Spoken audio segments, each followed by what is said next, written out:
దాదాపు ఉదయం 10 గంటల నుంచి కూడా రైతులందరూ కూడా రిటర్న్ పోయినారు. బేలా మండలంలో రైతులు ఏంది అసలు సమస్య ఏంది?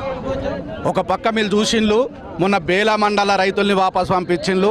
నిన్న జైనత్ మండల స్వయంగా అధికారులు ఊళ్ళలోకి పోయి సెలెక్ట్ చేసినటువంటి సోయాబీన్లను మార్కెట్లకు తెచ్చి అమ్మిన తర్వాత ఇలా దాదాపు 1100 బ్యాగుల నుంచి ఇలా 750 బ్యాగులు వాపసు వచ్చినాయి. రైతులు వాపసు కొనుగోవాలని చెప్పి ఇలా అధికారులు చెప్తున్నారు.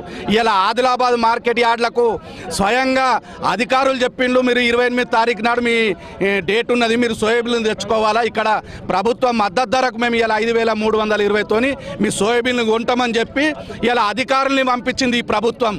ఇలా కేంద్ర ప్రభుత్వం రాష్ట్ర ప్రభుత్వం ఇద్దరు కలిసి ఇక్కడ ఉన్నటువంటి ఎమ్మెల్యే ఎంపీ గారు మరి ఇలా రైతులు ఇలా దాదాపు 140 మంది రైతులు 2000 కుంటల సోయాబీన్లు మీ అధికారులు తెమ్మంటే ఇలా మార్కెట్ యార్డ్లకు తెచ్చిండ్రు.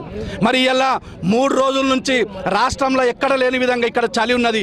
అటువంటి చలిలో వాళ్ళు అమ్ముకుంటందుకు సోయాబీన్లను మీ అధికారులు తెమ్మంటే తెస్తే ఇలా కొంటలేరు. డ్యామేజ్ పేరుతోని తేమ పేరుతోని తెచ్చిన రైతుల సోయాబీన్లన్నీ ఇలా అధికారులు వాపసు పంపిస్తే మరి ఇక్కడ ఉన్న ఎమ్మెల్యే ఎంపీ ఏం బీక్తున్నాడని చెప్పి నేను అడుగుతున్నా రైతుల తరపు నుంచి.